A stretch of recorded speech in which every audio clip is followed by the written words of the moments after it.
नमस्कार दोस्तों, आप सभी का स्वागत है आपके अपने YouTube channel the learn easy पर। जैसा कि आप लोग जानते हैं, एसएससी जीडी का आज 11 जनवरी का सेकेंड शिफ्ट का भी एग्ज़ाम ख़त्म हो चुका है दोस्तों। जिसका मैं आपको बिल्कुल 100% एक करेक्ट आंसर के साथ पेपर एनालिसिस करके बताऊंगा। जिनका भी एसएससी जीडी का 11 जनवरी को सेकेंड शिफ्ट में एग्ज़ाम था, आशा करता हूँ उनका एग्ज़ाम अच्छा रहा होगा। पेपर का लेवल सही आ रहा है, तो सभी स्टूडेंट गलत नहीं किए होंगे क्वेश्चन को। फिर 17 या 18 तो क्वेश्चन आप लोग किए होंगे। तो फर्स्ट क्वेश्चन आपका पूछा गया था, लक्ष्य सेन का संबंध किस खेल से है? तो इसका राइट आंसर हो जाएगा बैडमिंटन। तो बैडमिंटन से लक्ष्य सेन का संबंध है, बहुत अच्छे प्लेयर है बैडमिंटन के। अगला प्रश्न आपका पूछा गया था, प्रधानमंत्री नरेंद्र मोदी ने जल जीवन योजना कब शुरू की? तो इसका करेक्ट आंसर हो जाएगा 15 अगस्त 2019 को। तो 15 अगस्त 2019 को प्रधानमंत्री नरेंद्र मोदी ने जल जीवन योजना की शुरुआत की थी। अगला प्रश्न आपसे पूछा गया था, प्रशांत महासागर और अटलांटिक महासागर को कौन जोड़ता है? तो इसका राइट आंसर हो जाएगा पनामा नहर। तो पनामा नहर प्रशांत महासागर और अटलांटिक महासागर को आपस में जोड़ता है। अगला प्रश्न आपसे पूछा गया था, भारत में गरीबी दर कौन जारी करता है? तो राइट आंसर हो जाएगा इसका नीति आयोग। तो नीति आयोग भारत में गरीबी दर को जारी करता है। आने वाले शिफ्टों में भी ये पूछा जा सकता है, इसीलिए मैं बता देता हूँ। नीति आयोग की स्थापना 1 जनवरी 2015 को की गई थी। नीति आयोग के नए सीईओ बने हैं परमेश्वरन अय्यर। नीति आयोग के उपाध्यक्ष नए बने हैं सुमन के बेरी। और नीति आयोग के अध्यक्ष कौन है? नरेंद्र मोदी। डायरेक्टली आपके एग्जाम में प्रश्न पूछा जा सकता है, तो आने वाले शिफ्टों के लिए आप रेडी रखिए ये सभी क्वेश्चन को। अगला प्रश्न आपका पूछा गया था, भारतीय संविधान के किस भाग में मौलिक अधिकार का वर्णन किया गया है? तो राइट आंसर हो जाएगा इसका भाग 3। तो भाग 3 में भारतीय संविधान में मौलिक अधिकार का वर्णन किया गया है। अनुच्छेद कितना से कितना? तो 12 से 35 अनुच्छेद मौलिक अधिकार के बारे में बताता है। अगला प्रश्न आपसे पूछा गया था, भगवान गणेश और माता लक्ष्मी की पूजा किस त्यौहार पर की जाती है? तो राइट आंसर हो जाएगा इसका दीपावली। तो दीपावली के अवसर पर भगवान गणेश और माता लक्ष्मी की पूजा की जाती है। अगला प्रश्न आपसे पूछा गया था, निम्नलिखित में कौन सा शास्त्रीय नृत्यांगना 1992 में सबसे कम उम्र में पद्म भूषण प्राप्त करता थे? तो राइट आंसर हो जाएगा इसका सोनल मानसिंह। तो सोनल मानसिंह शास्त्रीय नृत्यांगना 1992 में सबसे कम उम्र में पद्म भूषण प्राप्त करता थे। अगला प्रश्न आपसे पूछा गया है, गाय के गोबर का प्रयोग फसल में किस रूप में किया जाता है? तो राइट आंसर हो जाएगा इसका जैविक खाद के रूप में। तो जैविक खाद के रूप में गाय के गोबर का प्रयोग फसल के रूप में किया जाता है। अगला प्रश्न आपसे पूछा गया है, भारत का क्षेत्रफल विश्व के कुल क्षेत्रफल का प्रतिशत है? तो राइट आंसर हो जाएगा इसका 2.4%। तो 2.4% भारत का क्षेत्रफल विश्व के कुल क्षेत्रफल का प्रतिशत है। अगर मैं आपसे पूछूं विश्व का सबसे बड़ा क्षेत्रफल में सबसे बड़ा देश कौन सा है? तो रूस है। 7वें नंबर पे अपना देश भारत आता है। अगला प्रश्न आपसे पूछा गया था, राष्ट्रीय जांच एजेंसी के महानिदेशक के रूप में किसे नियुक्त किया गया है?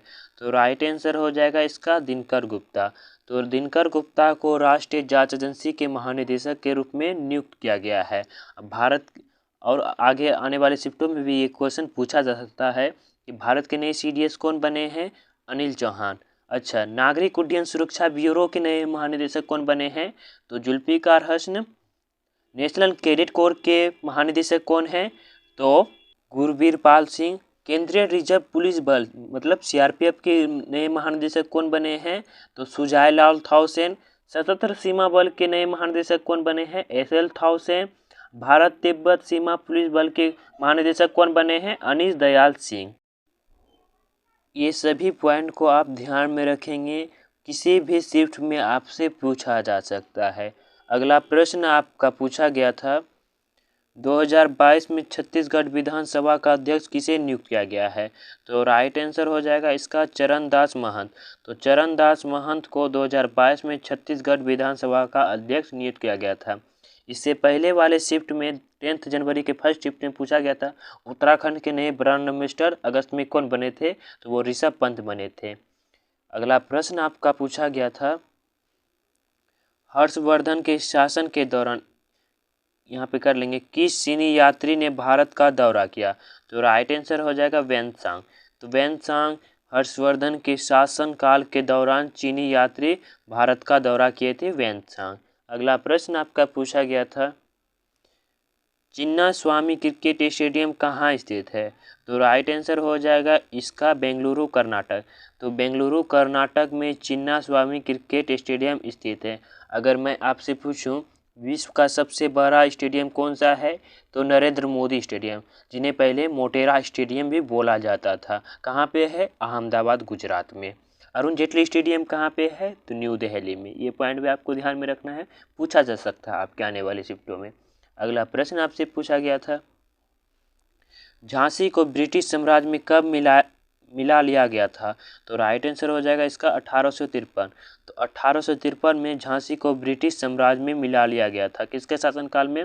तो लॉर्ड डलहौजी के शासनकाल में। अगला प्रश्न आपसे पूछा गया था, अब हिंदी के कुछ मुझे प्रश्न मिले हैं, मैं उनका भी आपको बता देता हूं। तो आपका विलोम शब्द में पूछा गया था अनुयायी का विलोम शब्द क्या होगा? तो राइट आंसर हो जाएगा इसका विरोधी। तो अनुयायी का विलोम शब्द क्या हो जाएगा? विरोधी हो जाएगा। अगला प्रश्न आपका हिंदी में पूछा गया था शुद्ध वर्तनी वाला शब्द बताइए। तो वहाँ पे ऑप्शन में ये ऐतिहासिक था, जो कि आपका राइट आंसर हो जाएगा। तो ऐतिहासिक शुद्ध वर्तनी वाला शब्द था, तो जो भी ऐतिहासिक को सही किए होंगे तो उनका राइट आंसर होगा। अगला प्रश्न आपका पूछा गया था बहती गंगा में हाथ धोना मुहावरे का मतलब है? तो राइट आंसर हो जाएगा इसका किसी अवसर का लाभ उठा लेना। तो किसी अवसर का लाभ उठा लेना बहती गंगा में हाथ धोना मुहावरे का अर्थ होता है। अगला प्रश्न आपसे पूछा गया था जिसे प्रमाण द्वारा सिद्ध ना किया जा सके उसके लिए सही शब्द है? तो अप्रमेय। तो अप्रमेय जिसके प्रमाण द्वारा सिद्ध ना किया जा सका उसके लिए एक शब्द, सही शब्द क्या है? अप्रमेय। तो अगला प्रश्न आपका पूछा गया था अचल का विलोम शब्द क्या होगा? तो राइट आंसर हो जाएगा इसका चल। तो अचल का विलोम शब्द क्या होगा? चल होगा। अगला प्रश्न आपका पूछा गया था भारत के लोगों को हिंदी की डैश जानकारी होनी चाहिए। तो राइट आंसर हो जाएगा इसका साहित्य। भारत के लोगों को हिंदी की डैश जानकारी होनी चाहिए, तो साहित्य होनी चाहिए, इसका राइट आंसर हो जाएगा। ये जिसने भी साहित्य लिखा होगा तो उनका करेक्ट आंसर होगा। अगला प्रश्न आपसे पूछा गया था ऊँट के मुंह में जीरा डैश, ऊँट के मुंह में डैश जीरा। तो ये जीरा जिसने भी किया होगा तो उनका राइट आंसर होगा। अगला प्रश्न वाक्यांश के लिए एक शब्द बताइए। तो वाक्यांश के लिए पूछा गया था एक शब्द बताइए। क्वेश्चन था जिसे हराया ना जा सके, तो अपराजय। तो अपराजय जिसे हराया ना जा सके वाक्यांश के लिए एक शब्द था। ये थे आज के 11 जनवरी के सेकेंड शिफ्ट के क्वेश्चन। अगर कुछ क्वेश्चन रह गए हैं तो आप कमेंट करके हमें बता सकते हैं, मैं उनका आंसर आपको बता दूंगा। तो मिलते हैं अगले वीडियो में। जो भी चैनल को नहीं सब्सक्राइब किए हैं चैनल को सब्सक्राइब कर लें एंड वीडियो को लाइक ज़रूर करें। मिलते हैं अगले वीडियो में।